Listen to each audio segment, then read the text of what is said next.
Mad Jack, the man who fought with a longbow and a sword in World War II. John Malcolm Thorpe Fleming Churchill was born in Hong Kong and graduated from the Royal Military Academy at Sandhurst in 1926. He would later earn the nickname Mad Jack or Fighting Jack for fighting with a longbow, bagpipes, and a sword in World War II. Stationed at Burma with the Manchester Regiment in the British Army during peacetime made Mad Jack restless. It was during the interwar years, in the 30s, that he would master the bagpipes and ride his motorcycle across the entire Indian subcontinent. In 1936, after moving to England, Mad Jack left the army and became a model and a movie extra. He would also practice a new skill, archery, and became so good that he represented Great Britain at the World Archery Championships in 1939. When war arrived, Mad Jack returned to the British Army and the Manchester Regiment as an officer and was shipped off to France. During the Battle of France in 1940, Mad Jack led small raids on the enemy as the British Expeditionary Force was on the retreat from the Germans' relentless advance. Using a longbow and a Scottish broadsword as his weapon of choice, he became the only soldier known to have felled an enemy with a longbow in the war when he landed a shot on the enemy Feldwebel with a barbed arrow. When asked why he did this, he replied, "Any officer who goes into action without his sword is improperly dressed." During the retreat to Dunkirk, Mad Jack was shot in the neck. When asked how it happened, he replied, "German machine gun," casually. He would also win the Military Cross for bravery after rescuing a wounded British officer from a German ambush. After Dunkirk, Mad Jack signed up for the Commandos, and when his training was complete, he was sent to Vagsø, Norway in 1941 as second in command of No. 3 Commando in Operation Archery. As he left the landing craft, Mad Jack played March of the Cameron Men on his bagpipes and then led his men ashore with his broadsword waving in the air. The German garrison at Vagsø was quickly defeated. Prisoners were taken and the artillery batteries captured, along with shipping destroyed on Molloy Island. For this action, Mad Jack received his second Military Cross. In 1943, in Italy, Mad Jack led 2 Commando with the objective to destroy German artillery and observation posts in the town of Piglioletti.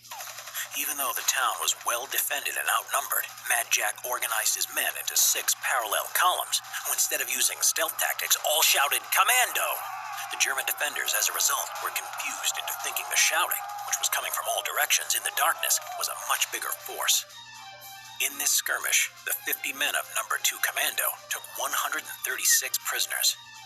Mad Jack, who was assisted by Corporal Raffel, took 42 German prisoners and captured a mortar crew using his broadsword. After marching the prisoners down to British lines, he said, "I maintain that as long as you tell a German loudly and clearly what to do, if you are senior to him, he will cry, 'Jawohl,' and get on with it enthusiastically and efficiently, whatever the situation." After losing the broadsword in hand-to-hand combat earlier, he later went to the town on his own to retrieve it. On the way, he met an American patrol going towards the enemy lines when they should have been going the other way, so he told them that he wouldn't come back for a bloody third time.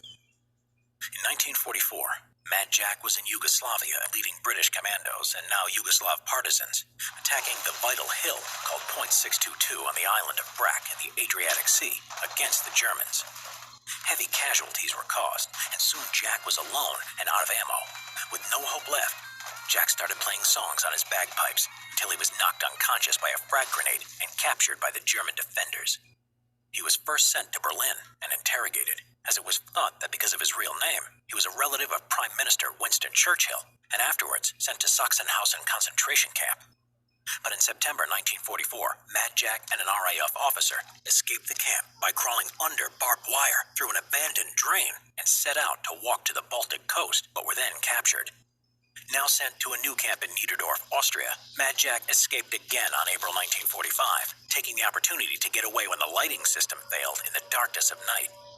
He walked 150 miles through the treacherous terrain of the Alps, surviving on vegetables that he had liberated from gardens. 8 days later, and with a sprained ankle, he found a U.S. armored column and was sent back to England. Jack was frustrated that the war in Europe was all but over, so made his way to the Pacific Campaign to join the battle against the Japanese in Burma. But by the time he arrived, the atomic bombs had been dropped on Hiroshima and Nagasaki. Mad Jack was so unhappy, he said, "If it wasn't for those damn Yanks, we could have kept the war going another 10 years. After the war, Mad Jack continued to seek danger, qualifying as a parachutist, then transferring to the Seaforth Highlanders, and later ending up in Palestine in 1948 as second in command of 1st Battalion, the Highland Light Infantry. During an ambush on a Jewish medical convoy by Arab forces, Mad Jack, with only 12 men and in full military dress, marched under fire to the convoy to offer its evacuation. "I grinned like mad from side to side," he said afterwards, "as people are less likely to shoot at you if you smile at them." He would later coordinate the evacuation of 700 Jewish doctors, students, and patients from the hospital atop Jerusalem's Mount Scopus. Mad Jack would retire from the Army in 1959 with 2 awards of the Distinguished Service Order. Be careful on the surgical reality, Garfield.